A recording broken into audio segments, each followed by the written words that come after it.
이 시간 자리에서 일어나셔서 하나님의 말씀을 함께 보시겠습니다. 지난 수요일 날 보았던 말씀인데요. 출애굽기 21장 7절부터 11절까지 말씀을 우리 한 목소리로 같이 읽었으면 좋겠습니다. 사람이 자기 딸을 여종으로 팔았으면 그녀는 남종들 같이 나가지 못할지니라. 만일 그녀가 자기와 정혼한 자기 주인을 기쁘게 하지 못하면 그가 그녀를 속량하게 할 것이로되 그가 그녀를 속였으므로 그녀를 다른 민족에게 팔 권한이 그에게 없느니라. 만일 그가 그녀를 자기 아들과 정혼시켰으면 딸들의 관례대로 그녀를 대할 것이요 만일 그가 다른 아내를 취해도 그녀의 음식과 의복과 결혼의 의무는 줄이지 못할 것이며 그가 그녀에게 이 세 가지를 행하지 아니하면 그녀가 돈을 내지 않고 나가 자유로운 몸이 될 것이니라. 아멘. 자리에 앉으시겠습니다. 잠시 기도하겠습니다.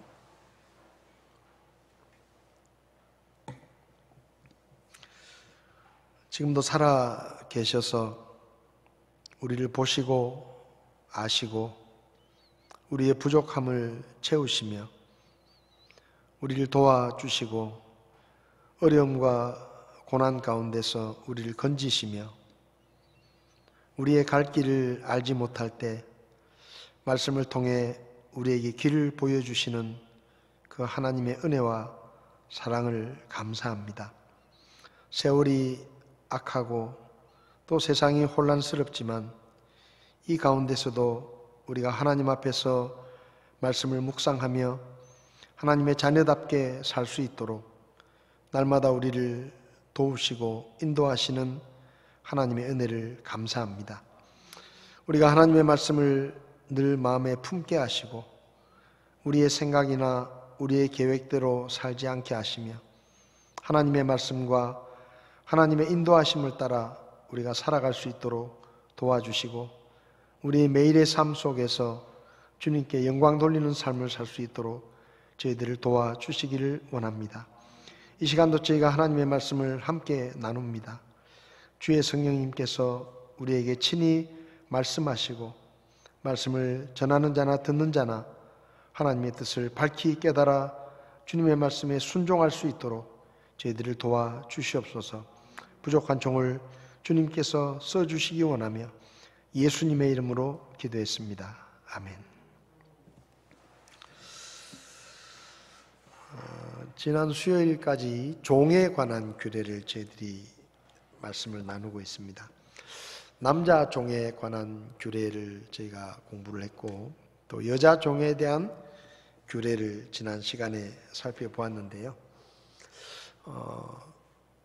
어떤 사람이 너무 가정 형편이 어려워서 자기 딸을 다른 사람에게 여종으로 팔아야 될 때, 특별히 그런 경우 중에 어떤 사람이 부잣집 주인이 그 딱한 사정을 듣고 내가 당신 딸을 내 아내로 맞이할 테니까 결혼을 할 테니까 나에게 당신 딸을 파시오. 그래서 이제 남의 딸을 자기 아내로 결혼을 약속하고 종으로 들였을 때 어떻게 해야 되느냐. 또 자기 아들과 결혼을 시키기 위해서 다른 사람의 딸을 여종으로 드리는 경우에 어떻게 해야 되는지를 하나님께서 말씀하셨죠. 자기 아내로 결혼을 약속하고 데리고 왔을 때는 이제 처음에는 그 딸을 여종으로 집에 들이면서 내가 결혼을 해가지고 내 아내로 삼아야 되겠다라고 생각을 했는데 막상 결혼을 해서 살다 보니까 마음에 안 드는 거예요.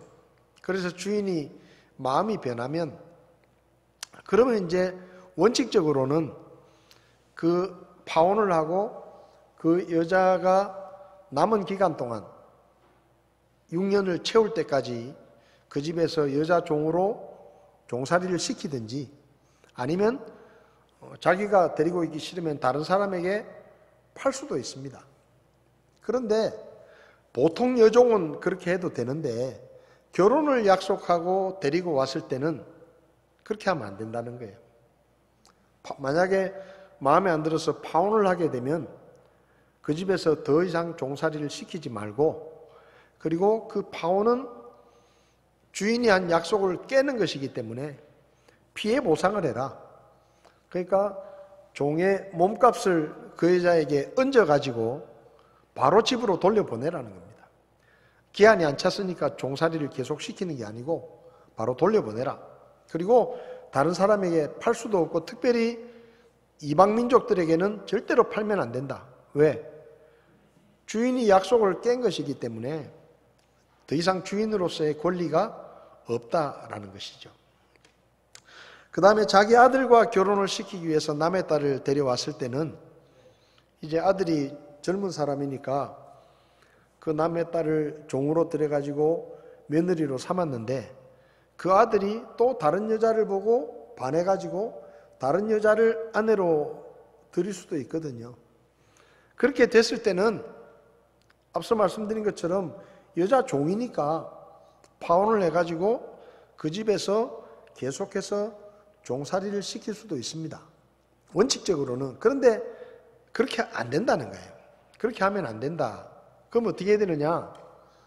새로 아내를 들이더라도 그 전에 결혼했던 그 여종에 대해서 철저하게 아내로 대우를 해라. 음식도 아내일 때 먹는 좋은 음식을 주고, 옷도 그냥 여종이니까 허드레 옷을 입히지 말고 고급 옷을 입히고, 그리고 그 집에서 동거하는 이 결혼의 의무를 다해야 된다. 근데 만약에 그게 싫으면, 그렇게 해주기가 싫으면 그냥 바로 집으로 돌려보내라는 거예요. 종살이 기간을 채우거나 아니면 몸값을 받고 풀어주는 게 아니고, 그건 역시 결혼의 계약을 깬 사람이 책임이 있으니까 그냥 바로 그 여자를 자유하게 풀어주고 그 집으로 돌려보내라. 그렇게 말씀하셨습니다. 하나님께서 특별히 이스라엘 백성들에게 이렇게 종의 규례에 대해서 자세하게 말씀해 주신 것은 지난 시간에도 말씀을 드렸지만 하나님의 백성으로서 지켜야 할 창조의 원리를 가르치시기 위해서였습니다. 하나님께서 사람을 만드실 때는 여러분, 누구는 종으로 만들고 누구는 주인으로 만드신 게 아닙니다.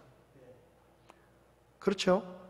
하나님께서 사람을 만드실 때는 모든 사람을 하나님의 형상대로 귀하게 만드셨어요. 평등하게 만드셨습니다. 남자를 먼저 만드셨지만 그게 남자가 더 여자보다 우월하다는 뜻이 아닙니다. 순서적으로 남자를 먼저 만드시고 그 다음에 여자를 만든 이 순서의 문제지, 그게 뭐 남자가 더 귀하고 남자가 더 가치 있고 여자는 나중에 만들어졌으니까 가치가 덜하고 그런 차원이 아니에요. 하나님께서는 모든 사람을 하나님의 형상으로 평등하게 만드셨기 때문에 살다 보면 갑자기 형편이 어려워져서 남의 집에 종살이를 할 수도 있는 겁니다. 그런데 종살이를 한다고 해서 그 종을 함부로 대하거나 무시하거나 차별을 두고 대해서는 안 된다 하는 것을 이 종의 규례를 통해서 말씀하신 것이죠. 마태복음 16장 26절을 보면 예수님께서 한 사람의 가치를 이야기하시면서 사람이 만일 온 세상을 얻고도 자기 혼을 잃으면 그게 무슨 유익이 있겠느냐? 사람이 무엇을 주어서 자기 혼을 대신하게 하겠느냐? 한마디로 말하면 한 사람의 가치는 천하보다 귀하다. 여러분, 우리가 이걸 반드시 명심을 해야 됩니다. 모든 사람은 천하보다 귀합니다. 사람이 제일 귀해요. 돈보다 사람이 중요합니다. 어떤 것보다 사람이 중요합니다. 그래서 우리가 사람을 대할 때는 이 세상에서 가장 귀한 존재로 대해야 됩니다. 그 사람이 비록 가난하더라도 아니면 몸이 불편한 장애인이더라도 아니면 나를 속썩이고 내 마음을 상하게 만드는 사람이라도 우리는 그 사람이 하나님의 형상으로 창조되었다는 것을 믿고 절대로 무시하거나 함부로 대하거나 차별하지 말아야 됩니다. 하나님을 알지 못하는 다른 민족들은 종을 부릴 때 말 그대로 노예처럼 부렸습니다. 한번 종이 되면 평생 종이고 그 종은 주인의 이익을 위해서 함부로 대하고 무자비하게 대해도 되고 심지어는 주인 마음대로 죽일 수도 있었어요. 그게 이방 민족들의 노예 제도였습니다. 그런데 하나님께서 이스라엘 백성들에게 너희들은 그렇게 하지 마라. 너희들은 하나님의 백성이기 때문에 하나님을 모르는 그런 이방 민족들처럼 종살이를 시키지 말고 하나님께서 말씀하신 대로 해야 된다. 왜냐하면 모든 사람은 다 평등하게 만드셨기 때문에 그 사람의 가치가 그 사람의 신분이나 어떤 지위 아니면 재산이나 학벌, 외모나 국적 이런 것들로 인해서 그 사람의 가치가 달라지는 게 아니다 이 말이에요. 그래서 우리가 특별히 구원받은 우리들은 교회 안에 있는 형제 자매들 뿐만 아니라 모든 사람에 대해서 차별하지 말고 평등하게 존중해주고 그리고 소중하게 여기는 그런 삶을 살아야 되는 겁니다. 요즘에 걱정스러운 것 중에 하나가 인명경시 풍조예요. 특별히 어린아이들 아무 힘이 없잖아요. 그런데 그런 아이들을 학대하고 심지어는 죽이기도 하고 부모가 자식을 죽이고 자기도 죽고 먹고 사는 게 힘드니까 우리 다 죽자. 여러분, 자식은 부모의 재산이 아닙니다. 부모가 마음대로 결정할 수 있는 게 아니에요. 하나님께서 그분의 형상을 따라 한 아이가 이 세상에 태어나게 하셨는데 그 아이를 부모 마음대로 죽일 수 있다. 이게 뭔가 하면 이게 인명경시 풍조입니다. 잘못된 세상의 가치관을 가지고 있는 거예요. 우리는 절대로 그렇게 하지 말아야 됩니다. 모든 사람은 귀합니다. 병든 사람도 귀하고요. 돈 없는 사람도 귀하고요.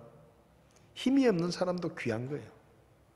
그래서 우리는 모든 사람을 하나님의 형상으로 창조된 소중하고 세상에 하나뿐인 가치 있는 사람으로 대하면서 살아야 되는 것이죠. 그 다음 두 번째는 하나님께서 살다 보면 그렇잖아요. 이 세상에 분명히 부자도 있고 가난한 사람도 있습니다. 강한 사람도 있고 약한 사람도 있어요. 이건 이 세상의 모습이에요. 모두가 다 똑같이 사는 게 아니에요. 모두가 다 똑같이 배우는 것도 아닙니다. 어떤 사람은 부자로 살고 어떤 사람은 가난하게 살아요. 물론 자기가 게을러서 가난하게 사는 것은 그건 책망을 들어야 될 일이지만은 어떤 사람은요 정말로 열심히 삽니다. 다른 사람보다 더 열심히 살고 최선을 다해서 사는데 하는 일마다 잘 안 돼가지고 가난하게 살 수도 있어요. 그런 사람도 있습니다. 그러면 왜 이 세상에 부자가 있고 가난한 사람이 있느냐? 왜 이 세상에 강한 사람이 있고 약한 사람이 같이 사느냐 하는 것입니다. 특별히 하나님께서 우리에게 가르쳐 주신 교훈은 뭔가 하면요. 강한 사람에게는 약한 자를 도와주고 돌봐줘야 될 책임이 있다는 겁니다. 왜 하나님이 어떤 사람을 강하게 하시느냐? 그 강한 사람이 약한 자를 억누르고 압제하고 갑질을 하고 괴롭히고 그렇게 하라고 강하게 만들어 주신 게 아니고 하나님께서 강한 사람에게는 약한 사람들을 돌아보고 돌봐줄 수 있는 기회를 주시는 거예요. 부자도 마찬가지입니다. 왜 이 세상에 부자가 있느냐? 부족하고 가난한 사람들을 도와주고 그들의 필요들을 채워주라고 하나님께서 부자가 되게 하신 거예요. 자기 혼자 잘 먹고 잘 살고 고급 승용차 타고 좋은 집에 살면서 없는 사람들 괴롭히고 무시하고 호텔 앞에 차 대면서 주차 관리하는 아저씨한테 쌍말을 하면서 막 욕을 하고, 응? 아파트 주인이 경비원에게 막 욕을 하고 발길질을 하고, 그렇게 하라고 잘 살게 하신 게 아니다 이 말입니다. 그건 뭘 몰라도 정말 무식한 거예요. 그거는. 하나님께서 이 세상을 만드실 때 처음부터 누구를 부자로 만들고 가난하게 만든 게 아닙니다. 살다 보니까 그렇게 된 거예요. 그러면 좀 강한 사람들, 좀 부유한 사람들이 부족한 사람들을 돌봐주고 그들의 필요들을 채워주는 그런 역할을 해야 된다. 그래서 여기 이 종의 규례를 통해서 어떤 사람이 형편이 어려워서 너희 집에 종으로 들어오더라도 절대로 그 사람을 함부로 대하거나 무시하거나 갑질을 하려고 하지 마라. 왜? 그 사람도 6년 동안 종이지 6년 후에는 너하고 똑같은 자유인이라는 거예요. 그러니까 잠시 형편이 어려워서 그런 삶을 살 수 있지만 그렇다고 해가지고 갑질하지 마라. 그리고 종살이를 끝내고 내보낼 때는 빈손으로 내보내지 마라. 네가 그래도 좀 더 가지지 않았느냐. 그러니까 네가 가진 것을 나눠줘가지고 그 사람도 사는 것처럼 살 수 있도록 네가 좀 도와줘라 하는 게 이 종살이의 규례입니다. 그 다음에 이제 이 특별히 여자 종에 관한 규례가 우리에게 보여주는 창조의 원리 중에 하나는요, 가정의 중요성입니다. 지금 남의 딸을 데려다가 종으로 데리고 오는데 전제가 뭔가 하면 내가 결혼을 하겠다는 거예요. 그러니까 생각해 보세요. 내 집 살림이 어려워져 가지고 내 딸을 남의 집에 팔아야 되는데 그 아버지가 어떤 사람에게 자기 딸을 팔고 싶겠습니까? 네? 아주 못됐다고 소문난 그런 사람에게 팔고 싶겠어요? 아니죠. 어쨌든 자기가 가정 형편이 어려워져 가지고 피치 못할 사정으로 딸을 종으로 팔아야 되는데 기왕이면은 좀 좋은 집에 가가지고 조금이라도 편하게 조금이라도 더 고생 안 하고 살기를 바라는 마음이 아버지 마음 아니겠어요? 근데 그 아버지에게 찾아와가지고 어떤 사람이 부잣집에서 사람이 옵니다. 와가지고 내가 자네 딸을 내가 종으로 사가지만 내가 결혼을 해가지고 내가 아내로 대할 테니까 당신 딸 나한테 파시오. 그렇게 되는 거예요. 그러면 아버지 마음이 좀 나을 거 아니에요. 아, 내가 정말 형편이 갑자기 어려워져서 애비가 못 나가지고 딸을 종으로 팔아야 되는데 그래도 다행히 저 사람이 자기 아내로 결혼을 해가지고 그래도 고생은 안 시키고, 예? 비록 사랑하는 사람은 아니지만은 그래도 그 집에 가서 그 집 주인하고 결혼을 하면 고생은 좀 덜 할 거 아니냐. 그런 마음으로 보내잖아요. 그렇게 팔거든요. 그리고 어떤 사람이 와가지고 내 아들 녀석이 하나 있는데 나이가 찼는데 아직 결혼을 못했다. 그러니까 당신 딱한 사정을 내가 들었는데 내가 당신 딸을 종으로 살 테니까 내 아들하고 결혼을 시키면 좋겠다. 내 며느리 삼을게. 그러고 데려갔단 말이에요. 근데 이제 마음이 변한 거예요. 살아보니까 마음에 안 드는 거예요. 그래서 에이 그냥 뭐 결혼 무효다. 파혼이다. 그렇게 할 수 있는 겁니다. 그 다음에 아들한테 짝을 지어 놓으니까 아이 이놈의 자식이 처음에는 잘 살더니 좀 있으니까 다른 여자가 눈에 들어와가지고 딴 여자를 덜컥 데리고 와가지고 또 결혼을 하는 거예요. 그러면 이제 그 종의 신분이었잖아요. 종의 신분으로 왔다가 결혼을 했는데 그럼 뭐 약자잖아요. 약자. 그렇다고 해가지고 뭐 대들 수도 없고 뭐 거기에 대해서 따질 수도 없고 그런 상황이잖아요. 그런 경우에도 절대로 그 마음대로 파혼을 하거나 여자를 마음대로 내보내면 안 된다. 그리고 그 결혼의 관계를 그렇게 무책임하게 파혼을 해서는 안 된다 하는 것을 지금 가르치시는 겁니다.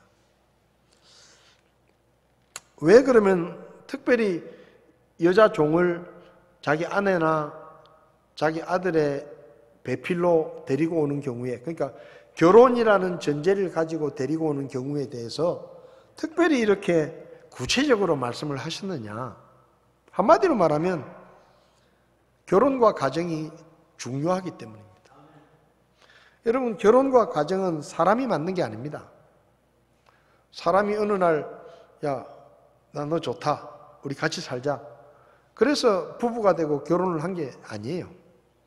하나님께서 처음에 사람을 만드실 때 다른 것들은 다 말씀으로 만드셨는데 사람을 만드실 때는 하나님께서 흙으로 사람의 모양을 만드시고 그 사람의 모양은 누구를 닮았다고요? 하나님의 모양대로. 여러분, 우리가 사람이 별거 아닌 것처럼 보이지만요, 모든 사람은 하나님의 모양대로 만들어진 겁니다. 하나님의 모양대로 만드셨어요. 그리고 그 콧구멍에 하나님께서 숨을 불어 넣으셔가지고 그 사람이 살게 됐죠. 그러니까 이런 거예요. 흙으로 만든 몸이 있고 하나님께로부터 온 영이 있고 그 영과 몸이 결합하게 만드는, 쉽게 말하면 혼이라는 게 있어가지고 결국은 그 세 개가 합쳐서 사람이 되는 겁니다. 살아있는 사람이 되는 거예요. 그리고 이제 사람이 죽으면 그 몸은 없어지고 영혼은 다시 하나님께로 가는 것이죠. 하늘로 올라가는 거예요. 그러니까 하나님이 사람을 만드실 때 말씀으로 남자야 생겨나라 그런 게 아니에요.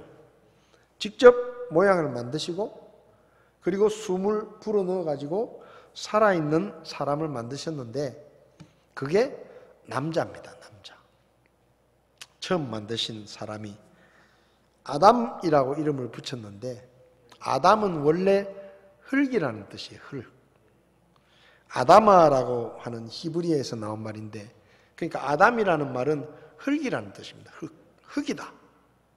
사람이라는 뜻인데 이 사람이라는 말의 원래 뜻은 흙이에요.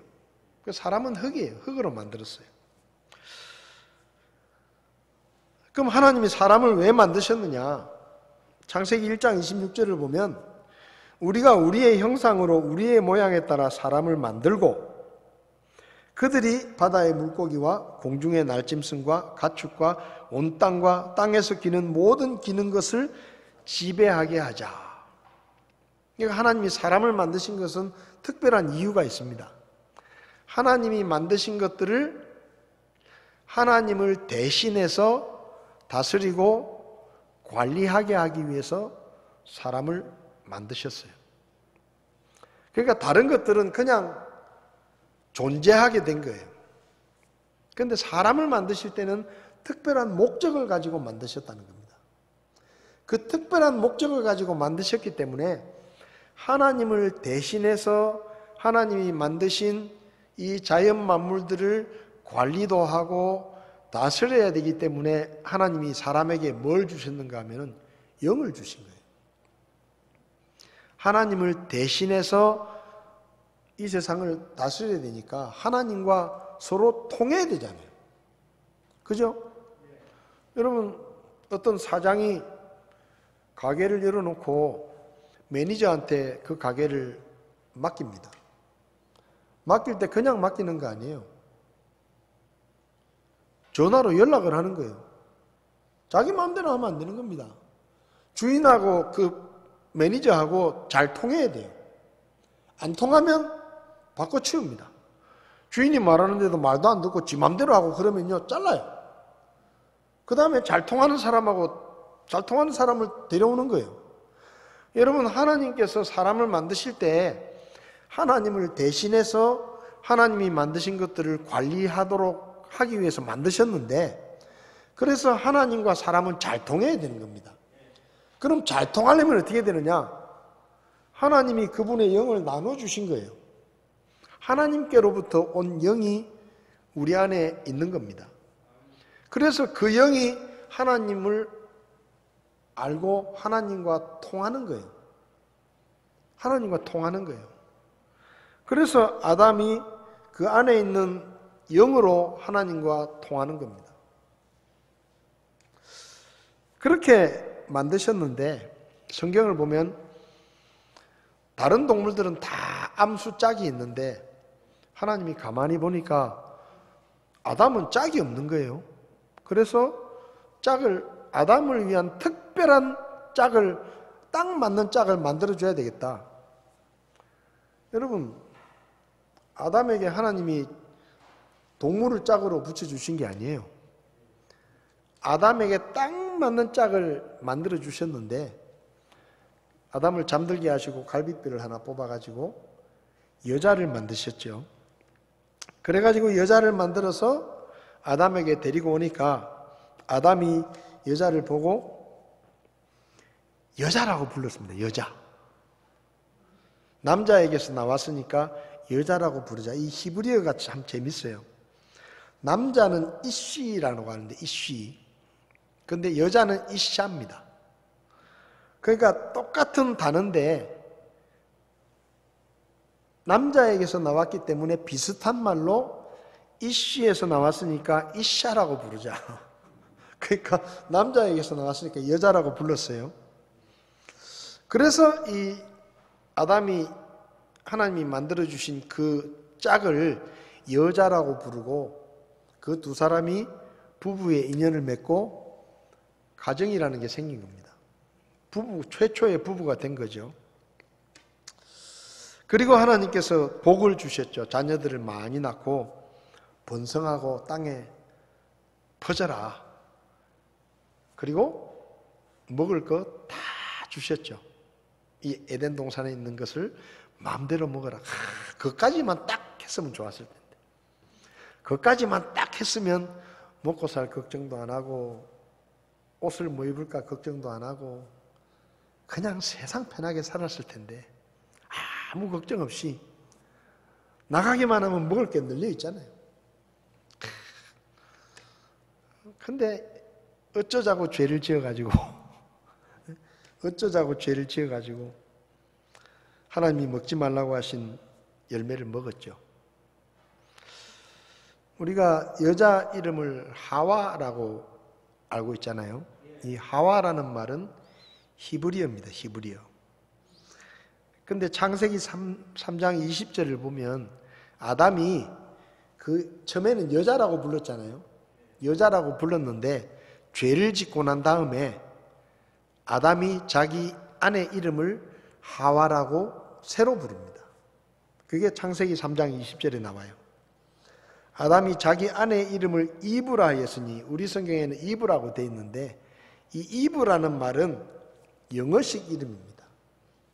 원래 히브리어 성경에는 하와라는 이름을 씁니다. 하와가 히브리어예요. 근데 이 하와가 어떻게 그럼 이브가 됐느냐? 하와라는 히브리어로 적힌 이 성경이 나중에 헬라어로 번역이 될 때, 헬라어로 번역을 할 때 하와라는 그 히브리어 이름을 에후아라는 헬라어를 써서 번역을 했습니다. 그 다음에 이 헬라어로 된 성경을 라틴어로 번역을 했는데요. 라틴어로 번역을 할 때 이브라는 단어를 썼습니다. 그러니까 라틴어로 번역을 해가지고 이브라는 말을 썼는데 이 라틴어로 번역된 성경을 다시 영어로 번역을 하면서 이브라는 이 라틴어가 영어로 그냥 넘어와서 영어식으로 부르는 이름은 이브입니다. 그래서 아담과 이브라고 해도 맞고 아담과 하와라고 해도 맞습니다. 그럼 하와라는 이름의 뜻이 뭐냐? 살아있다. 살아있다. 생명 이런 뜻입니다. 생명. 그러니까 죄를 짓고 난 다음에 아담이 자기 아내 이름을 하와라는 이름으로 정식으로 이름을 붙여가지고 그냥 여자라 부른 게 아니고 하와라는 이름을 지어서 붙였고 아담이라는 이름은 그냥 이게 사람이라는 뜻인데요. 그냥 자연스럽게 아담은 그냥 아담이 된 거예요. 그래서 아담과 하와 혹은 아담과 이브라고 이렇게 우리가 이야기할 수 있는데, 우리 성경은 영어에서 번역을 했기 때문에 이브라고 이렇게 표기를 해놓은 겁니다. 중요한 것은 뭔가 하면 부부의 관계, 가족의 관계는 사람이 선택하는 것이 아니라 하나님이 짝지어 주신다는 거예요. 하나님이 짝지어 주신다는 겁니다. 우리 조상들도 부부를 이야기할 때는 천생연분이다, 그렇게 천생연분, 하늘이 맺어준 인연이라는 거예요. 굉장히 성경적이에요. 옛날부터 썼던 천생연분이라는 말이 그냥 우리가 얼핏 들으면 뭐 그냥 그렇게 들리지만은 이게 성경적으로 의미가 있는 거예요.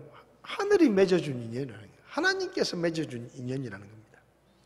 마태복음 19장 6절을 보면 그런즉 그들이 더 이상 둘이 아니요 한 육체이니 그러므로 하나님께서 짝지어 주신 것을 사람이 나누지 못할지니라.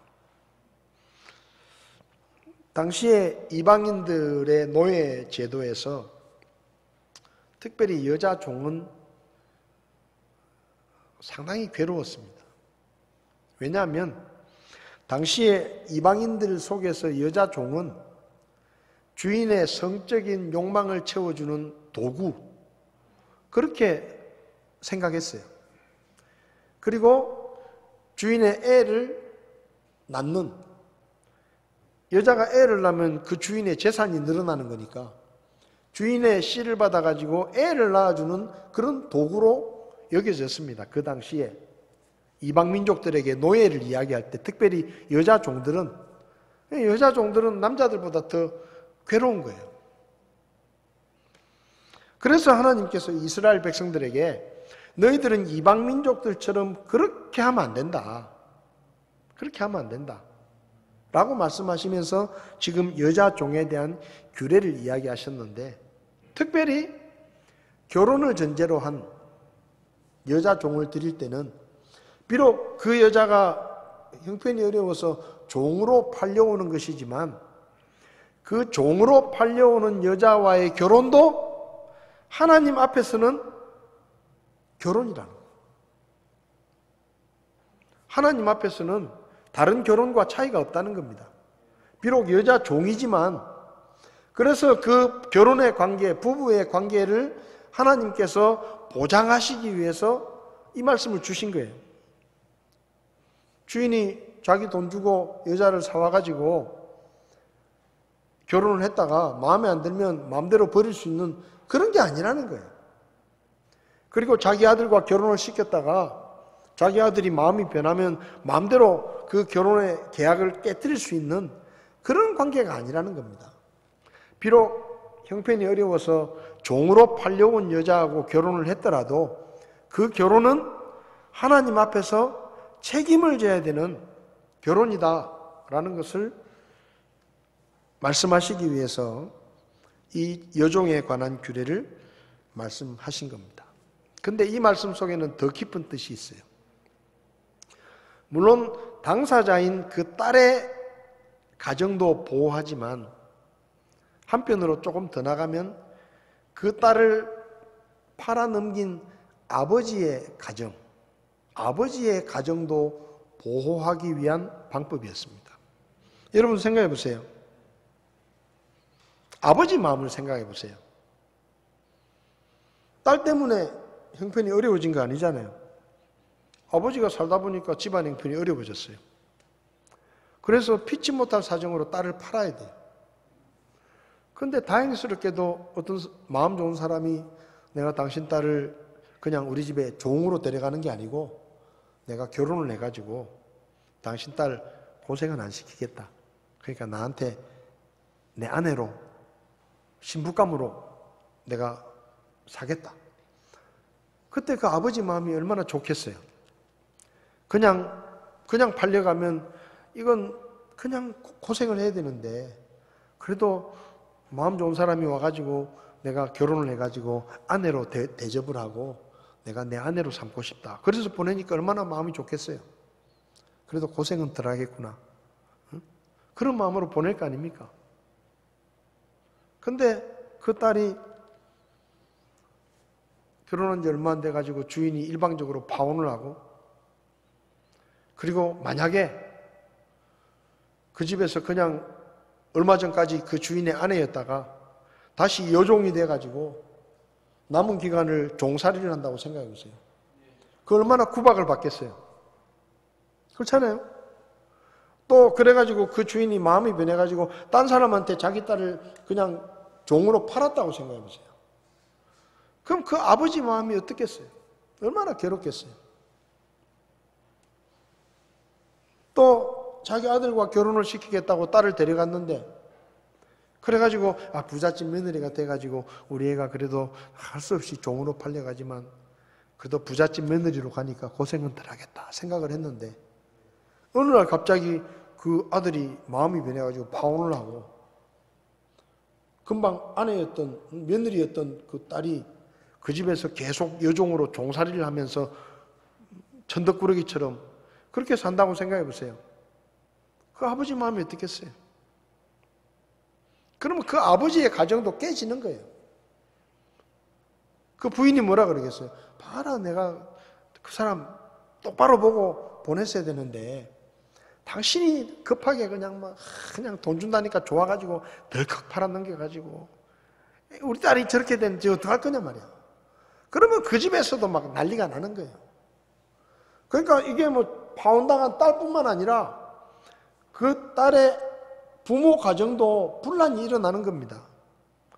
그래서 그것을 방지하기 위해서 뭐예요? 방지하기 위해서 이런 율법을 주신 거예요. 주인이 아내로 삼았다가 파혼을 하면 바로 그 집으로 돌려보내라. 돌려보내는데 주인이 약속을 안 지킨 게 되니까 몸값을 받는 게 아니고 오히려 보상을 해가지고 그 딸을 돌려보낼 때 돈도 같이 보내라 이 말이에요.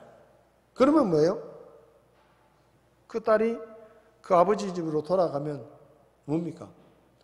새 출발할 수 있는 기회가 되는 거예요. 근데 그 집에서 파혼을 해놓고 계속 종살이를 시키면 다른 종들에게도 구박을 받을 것이고 천덕꾸러기처럼 되는 거잖아요. 그렇게 되면 그 부모 마음이 어떻겠어요? 그러니까 그걸 어느 정도 보상해 줄 수 있도록 돈을 줘가지고 돌려보내라는 거예요. 보상을 해라. 피해 보상을. 그 다음에 며느리로 삼았다가 파혼을 하면 법적으로 그래도 아내로서 대우를 해줘라. 그 집에 계속 데리고 있으려면. 이제 파혼했으니까 너는 종이다. 그렇게 하지 말고. 근데 그게 싫으면, 만약에 그렇게 해주기 싫으면 바로 돈 받지 말고 바로 그냥 풀어줘라. 노예 기한이 남았더라도 바로 아버지 집으로 돌려보내라. 그게 뭔가 하면요, 아버지 집으로 합법적으로 돌아가는 거예요. 합법적으로 돌아가면 뭔가 새로운 삶을 살 수 있는 기회가 주어지는 겁니다. 근데 그게 아니면 얼마나 괴롭겠어요. 그 아버지가 파혼당한 거에다가 그 집에서 어제까지 마님 하다가 파혼을 당해서 여자 종이 되면 다른 종들이 자기 딸을 어떻게 대하겠어요? 네가 마님이라고 나한테 막 함부로 대하고 맛 좀 봐라 그러면서 얼마나 괴롭히겠어요. 천덕꾸러기가 되는 거잖아요. 이게 나갈 수도 없고 그렇게 되는 거예요. 며느리였다가 마찬가지예요. 그러니까 그렇게 하지 말라는 거예요. 왜? 결혼이라는 관계는 그냥 내가 좋으면 결혼하고 싫으면 마음대로 아무 일도 없었다는 듯이 그렇게 무책임하게 파혼할 수 있는 그런 관계가 아니다. 반드시 보상을 해야 되고 그 부모의 가정까지도 보호하시기 위한 특별한 말씀을 주신 겁니다. 여러분, 우리가 가정을 이야기하고 가족을 이야기할 때 제일 중요한 게 그겁니다. 내가 선택한 거 아니에요. 하나님이 정해주신 겁니다. 왜 가족이 귀합니까? 하나님이 정해주신 거예요. 하나님이 정해주신 거예요. 참 훌륭한 분들 많아요. 자식이 장애로 태어났는데 평생 동안 뒷바라지를 하면서 자식을 돌보는 그런 부모들이 있습니다. 근데 요즘은요, 자식이 좀 못나면 부모가 내버리기도 하고 심지어는 죽이기도 하고 세상이 지금 이렇게 변했어요. 여러분, 세상이 어떻게 변하든지 우리는 하나님의 말씀이 기준입니다. 그래서 하나님의 말씀에 따라 가정을 귀하게 여기고 가족을 사랑하고 우리 가정이 하나님이 기뻐하시는 가정이 될 수 있도록 서로 최선을 다하고 사랑하고 아껴주고 순종하고 그런 관계가 성경적인 원리에 따라서 유지가 될 수 있도록 우리가 그렇게 가정을 잘 세워나가야 됩니다. 그리고 교회 안에서 이게 지금 종에 대한 규례잖아요. 종으로 들어온 사람도 이렇게 대하라 그랬는데 하물며 우리가 믿음 안에서 형제 자매인데 우리가 서로를 얼마나 사랑하고 귀하게 여기고 존중해주고 그렇게 해야 되겠습니까? 교회 안에서 형제 자매들끼리 서로 존중해주고 함부로 대하지 말고 다른 사람의 가정에 상처를 주거나 해를 끼치는 말도 하면 안 됩니다. 그런 행동을 하면 안 돼요. 그래서 교회 안에서 우리가 서로의 가정들을 보호해주고 서로 세워주는 그런 믿음의 삶이 우리 안에 있기를 원합니다. 기도하겠습니다.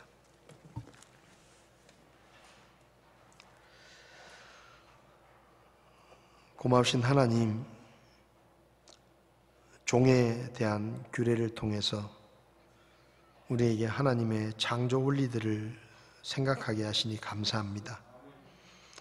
비록 종이라 할지라도 하나님의 형상대로 창조되었기 때문에 함부로 대하지 말아야 되고 그리고 오히려 강한 자가 약한 자를 돌봐주고 도와주고 그리고 우리의 가정이 하나님께서 맺어주신 관계라는 것을 기억하며 가족들끼리 서로 사랑하며 성경의 원리에 따라 주님이 기뻐하시는 가정을 잘 세워갈 수 있도록 도와주시기를 바랍니다. 점점 세상에 인명을 경시하는 이런 풍조 속에서 우리가 흔들리지 않게 하시고 하나님의 말씀의 원리에 따라 우리의 가정들이 건강하게 세워져서 하나님 앞에 쓰임받는 믿음의 가정들이 다 되게 도와주시옵소서. 오늘도 저에게 귀한 말씀과 교훈을 주신 것을 감사드리며 예수님의 이름으로 기도했습니다. 아멘. 예배를 마치겠습니다.